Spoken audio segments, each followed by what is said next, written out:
Hello, I wanted to make a video for you about how hate is not a personal thing, how it has much to do with haters, and I got a couple questions about it, so to dive right in, let's imagine a scenario.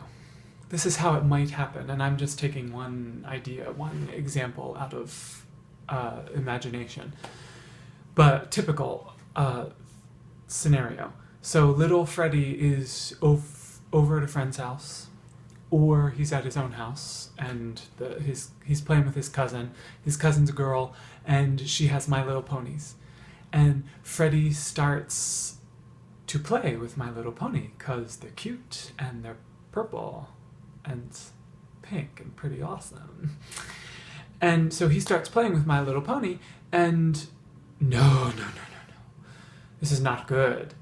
Mom, dad, or the friend's mom, the cousin's mom, whoever, needs to step in and tell Freddie, no, that is a girl's toy, not a boy's toy. So imagine you're Freddie, and you're like 4, 5 years old, and these big, tall, scary people are saying, no, they're upset because you played with a girl's toy. So this begins then the process of Freddie learning what's a girl's toy, what's a boy's toy, what's okay to play with, what's not okay to play with. And the interesting thing to ponder is that all of this gets associated for Freddie with his survival. Those big tall people have something to do with him surviving. They're the ones that give him food. They're the ones that provide a place for him to sleep. They seem to know what's going on in the world. And so it's a very deep level that this gets instilled, that there are right and wrong things to do. And by the way, it doesn't have to do with just toys. It has to do with a lot of things. There's a right and wrong way to do it. And all of that gets really deeply internalized. Some people then grow up to learn other things and change their mind. Some people grow up to rebel against their parents, and they're just going to play with My Little Pony all day long as a form of rebellion, right?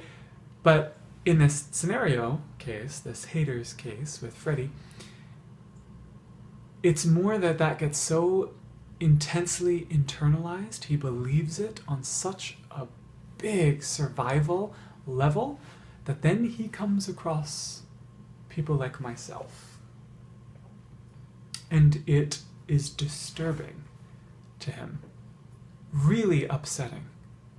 Because not only do I play with My Little Pony, in a metaphoric sort of way, I play with all kinds of girls' things.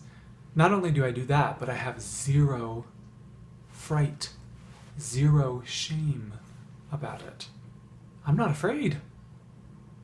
And so Freddie feels the need, he feels compelled in that deep survival, deep way to do whatever he can to get me to fit in with his idea of how the world works, which is actually, by the way, his parents' idea of how the world works, and their parents and their parents and their parents on forever. So we could say, in a really general way, My Little Pony and boys are not, there's no need really to separate them. There's no actual need, it's just a toy and just a person, right? But to Freddie, those two things together mean horrible, terrible stuff. So all these tactics come out to try to bring fright, to try to make me afraid, to try to make me shameful about it.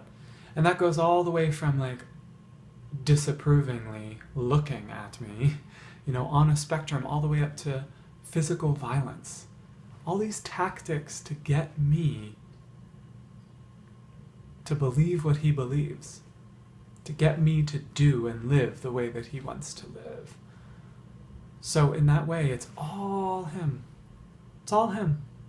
I was some sort of trigger for him because of the way that I dress and the way that I enjoy my life, but it's really all his psychology, all his world.